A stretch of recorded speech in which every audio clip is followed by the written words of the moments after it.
দ্বীপ জেলা ভোলা মহিষ পালন একটি ঐতিহ্যগত পেশা। এখানকার প্রায় অর্ধ শতাধিক চরের মানুষ বংশ পরস্পর মহিষ পালন করে জীবন জীবিকা নির্বাহ করে আসছে। পরিবেশ ও আবহাওয়া অনুকূলে থাকায় জেলার ছোট বড় 21টি চরের 69টি বাথানে 1,24,000 মহিষ পালন করা হচ্ছে।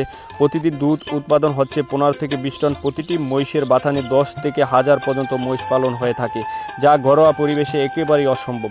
কিন্তু বর্তমানে মহিষ পালন অধিক লাভজনক হয়। স্থানীয়রা বসত বাড়ির গোয়াল ঘরে পালন শুরু করছেন। মহিষ পালনের ব্যাপকতা ও এর দুধের চাহিদার কারণে এলাকায় দরিদ্র কৃষকরা অর্থনৈতিকভাবে স্বাবলম্বী হয়ে উঠছেন।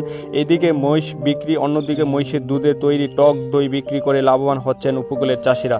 মহিষের দুধে তৈরি এই দইকে স্থানীয় ভাষায় মহিষা দই বলে থাকে। এই দই প্রায় 200 বছরের ঐতিহ্যবাহী খাবার হিসাবে সমাদৃত হয়ে আসছে এখানকার মানুষের কাছে।